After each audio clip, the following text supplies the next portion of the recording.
unos ejemplos. Vamos a considerar la función f definida en el intervalo cerrado 0,2 a los reales, cuya regla de correspondencia es f de x igual a 0 si x es distinto de 1 y 1 si x es igual a 1.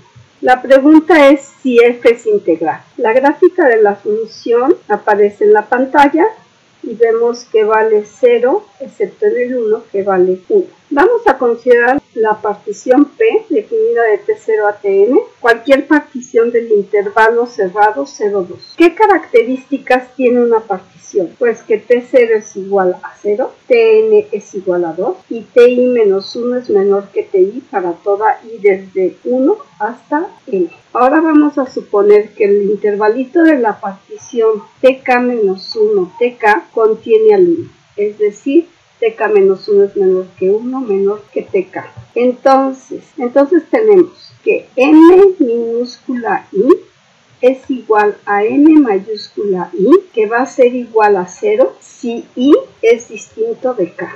M minúscula k va a ser igual a 0 y m mayúscula k va a ser igual a 1. Entonces vamos a calcular ahora las sumas inferiores. Entonces las sumas inferiores de fp es igual a la sumatoria desde igual a 1 hasta n de m minúscula i por ti menos 1. Y esto es igual a la sumatoria desde igual a 1 hasta n, mi es igual a 0 por ti menos 1. Pero esta sumatoria entonces es igual a 0. Y las sumas superiores, es decir, u de fp, es igual a la sumatoria desde igual a 1 hasta n de mi mayúscula que multiplica ti menos 1. Pero las mcis todas son 0 excepto mk, entonces esto nos queda mk por tk menos tk menos 1.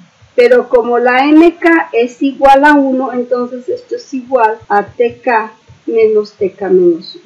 Entonces, u de fp menos l de fp es igual. La u de fp es tk menos tk menos 1 y la l es igual a 0, entonces nos queda solamente. Elegimos una partición p tal que cumpla con que tk menos 1 sea menor que 1, menor que tk, y que además la longitud del intervalito tk menos 1, tk sea menor que epsilon para epsilon mayor que 0.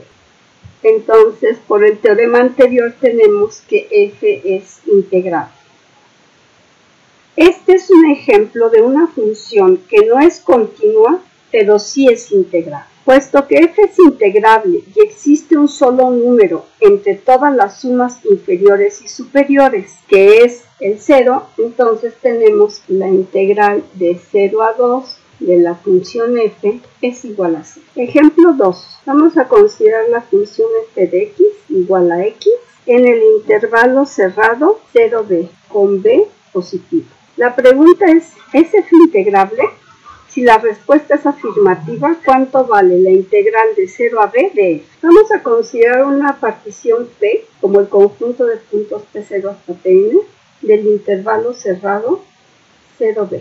En la pantalla aparece la gráfica de la función y aparece el 10º intervalito de la partición. Observamos que en ese intervalito m minúscula i es el valor de ti menos 1 y m mayúscula i es el valor de ti. Entonces vamos a tener que mi es igual a ti menos 1 y la mi mayúscula es igual a ti, con i desde 1 hasta i. La suma inferior de L de fp es igual a la sumatoria desde igual a 1 hasta n de m minúscula i por ti menos 1. Y esto es igual a la sumatoria desde igual a 1 hasta n de ti menos 1 que multiplica ti menos 1. Y esto es igual a t0 que multiplica a t1 menos t0 más t1 que multiplica a t2 menos t1, así hasta tn menos 1 que multiplica a tn menos tn menos 1. Y las sumas superiores U de FP es igual a la sumatoria desde igual a 1 hasta n, de n mayúscula I que multiplica TI menos 1, que esto es igual a la sumatoria desde I igual a 1 hasta n, de TI que multiplica a TI menos 1. Y esto va a ser igual a T1 por T1 menos T0 más T2 por T2 menos T1 más Tn por Tn menos Tn menos 1. La manera de encontrar una expresión más simple para estas sumatorias es considerar que la partición P es igual a Pn, que divide al intervalo 0b en subintervalos iguales. Entonces, en este caso vamos a tener que la longitud de cada subintervalito de Ti menos 1 va a ser igual a b entre n. Y la partición Pn va a ser 0b entre n, 2b entre n y b sobre n, y luego hasta n d sobre n, que esto es igual a b. Entonces la suma inferior L de FP, que ya habíamos visto que era igual a eso, va a ser igual a la sumatoria desde igual a 1 hasta n de I menos 1 por b sobre n, que esto es lo que corresponde a TI menos 1, por la longitud del intervalo que es b sobre n.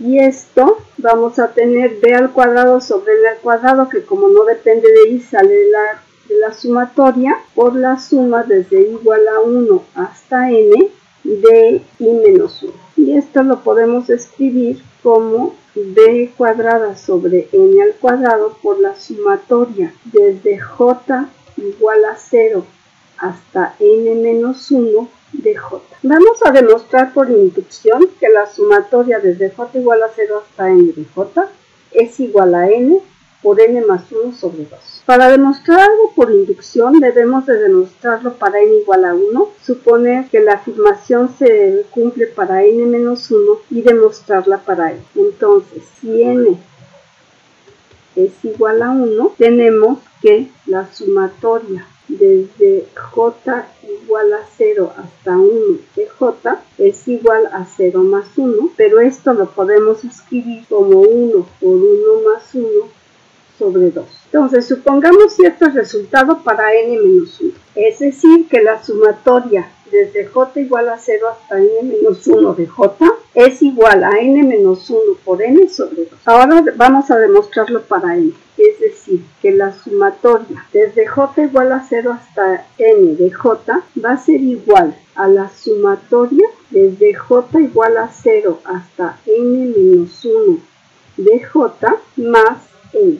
Pero por hipótesis de inducción, esta primera sumatoria que tenemos aquí es igual a n menos 1 por n sobre 2 más n. Poniendo el denominador común y haciendo la operación nos queda n al cuadrado menos n más 2n sobre 2. Es decir, que esto es igual a n al cuadrado más n sobre 2. Factorizando una n nos queda n por n más 1 sobre 2, que era lo que queríamos probar. Entonces las sumas inferiores van a ser igual a b cuadradas entre n al cuadrado, que multiplica a n menos 1 por n sobre 2, y esto simplificándolo nos queda b al cuadrado sobre 2, que multiplica a n menos 1 sobre n. Veamos ahora las sumas superiores. U de FP es igual a la sumatoria desde igual a 1 hasta n de mi mayúscula que multiplica ti menos 1. Y esto es igual a la sumatoria desde igual a 1 hasta n. La mi mayúscula es ti, entonces queda ti por ti menos 1. Es igual a la sumatoria desde i igual a 1 hasta n de i d sobre n, esto es lo que corresponde a ti, por la longitud del intervalo que es b entre n. Igual que antes podemos sacar de la sumatoria b al cuadrado entre n al cuadrado y nos queda la sumatoria desde igual a 1 hasta n de i. Pero como ya demostramos cuánto vale esta sumatoria, esto es igual a b al cuadrado sobre n al cuadrado, que multiplica a n por n más 1, todo sobre 2. Y esto es igual, simplificando nos queda igual a b al cuadrado sobre 2 por n más 1 sobre n. Entonces, si queremos hacer esto menor que epsilon, ¿qué n debemos de tomar? Pues vamos a despejar de aquí la n y nos queda que la n debe de ser mayor que b al cuadrado sobre epsilon. Para obtener una partición Pn tal u de fp menos n de fp sea menor que epsilon. Pero como esta diferencia es menor que epsilon, entonces esto nos garantiza que la f es integral.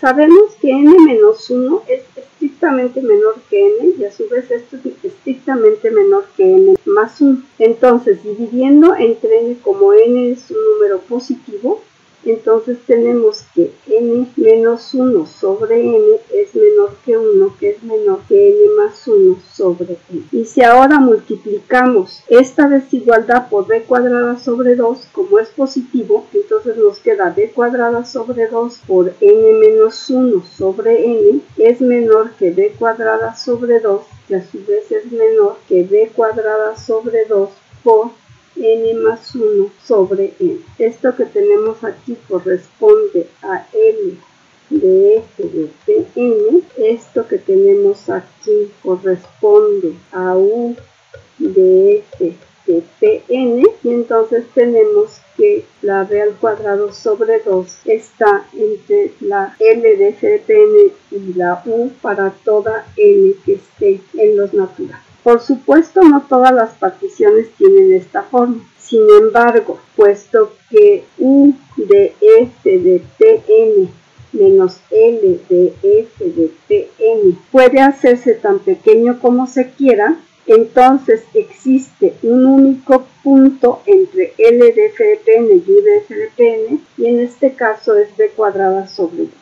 Entonces podemos concluir que la integral de 0 a b de f es igual a b cuadrada sobre 2. Observamos que el argumento anterior, con todo lo que acabamos de ver, solo hemos probado que el triángulo con base b y altura b es b cuadrada sobre 2.